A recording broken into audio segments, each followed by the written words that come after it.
A physical wireless network is a chaotic environment. Every device continuously radiates overlapping, invisible radio waves, creating a high probability of signal interference. To manage this chaos, the IEEE defined the 802.11 standard.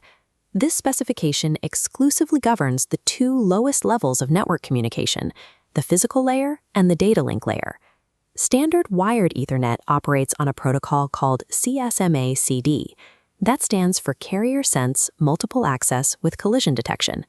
On a physical wire, a device can transmit data and listen to the voltage on the wire at the exact same time, immediately detecting if its signal collides with another. A wireless transceiver has a strict physical constraint: the sheer energy required to transmit a radio signal completely overwhelms and blinds the device's own receiver. Because a wireless device cannot hear the channel while it is transmitting, it cannot detect a collision while it is happening.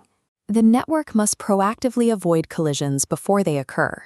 IEEE 802.11 achieves this avoidance through strict temporal airspace reservation, a process called CSMA-CA, combined with a dynamic four-state MAC addressing. Shifting from detecting collisions to avoiding them turns a basic network connection into a complex, algorithmically choreographed environment where every millisecond is negotiated. The primary mechanism enforcing this avoidance is the Distributed Coordination Function, or DCF. The DCF is the MAC sublayer protocol that executes the CSMA-CA rules. When a source station has data to send, it physically senses the channel's energy level at the carrier frequency to confirm the airspace is idle. This diagram outlines the strict timeline to secure a transmission.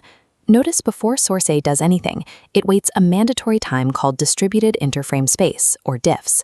Then it transmits a request to send frame, broadcasting to reserve the channel. After receiving the RTS, the destination station waits a shorter block called Short Interframe Space, or SIFs, replying with a Clear to Send, or CTS, frame. The source waits one final SIFs, then transmits the actual data payload.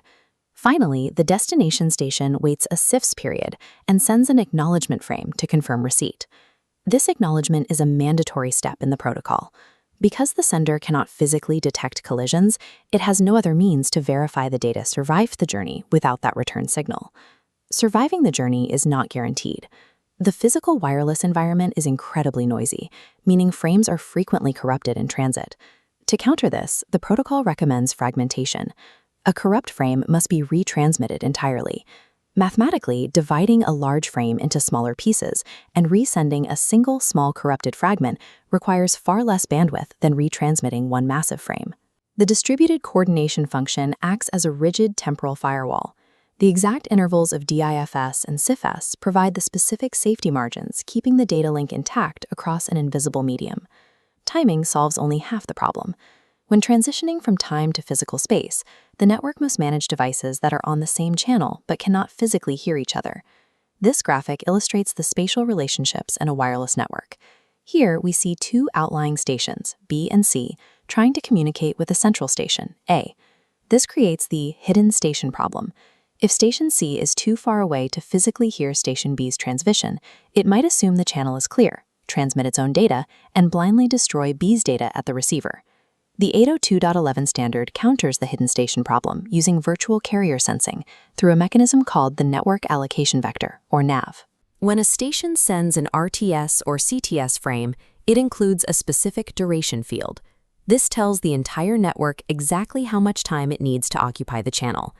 Any station that hears the RTS or CTS reads that duration, sets its internal NAV timer, and effectively goes to sleep, forbidden from checking the channel for idleness until the timer expires.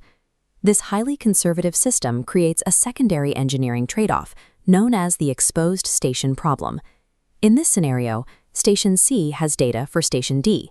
Station D is far enough away that a transmission between C and D would not physically interfere with the active transmission between A and B. Because Station C heard A's initial RTS, it sets its NAV timer anyway. Station C wastes available bandwidth by refusing to transmit to D, even though the local airspace is technically clear.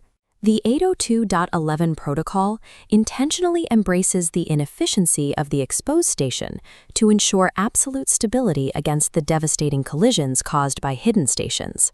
Securing the local airspace is sufficient for a single room, but routing that reserved data across broader network infrastructures requires a dynamic addressing scheme. This table breaks down the fields within the 802.11 MAC frame. Pay specific attention to the to_DS and from_DS flags, which dictate how the 4 available address slots are utilized.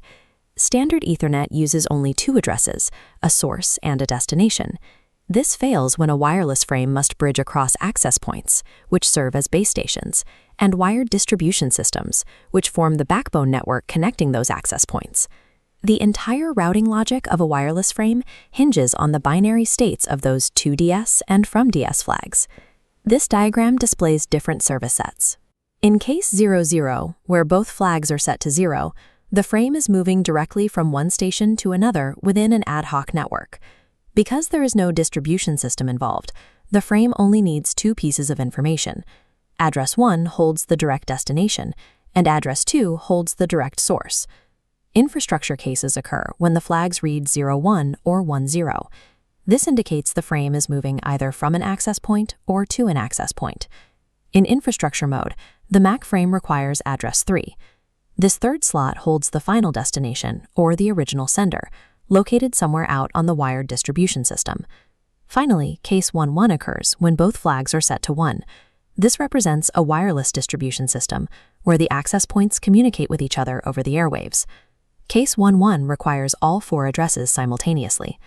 The frame must track the immediate next hop access point, the previous hop access point, the original sender, and the final destination. The 802.11 MAC frame dynamically reconfigures its internal routing logic purely on the mathematical state of those 2 bits. This diagram maps the complete IEEE 802.11 protocol stack, illustrating how the data link layer rests above the physical layer. The bottom layer dictates the physical variants. Specifications like DSSS, direct sequence spread spectrum, and OFDM, orthogonal frequency division multiplexing, handle raw signal modulation. While the physical layer executes the heavy lifting of converting binary data into radio frequencies, it remains a highly chaotic, collision-prone environment. The MAC sublayer acts as the controlling intelligence sitting above the physical hardware. It is the MAC layer's strict temporal rules, the virtual nav timers, and the dynamic 4-state addressing system that organize the radio waves into a functional network. The seamless connection of modern Wi-Fi is an illusion, maintained entirely by the rigid collision avoidance architecture of the IEEE 802.11 specification.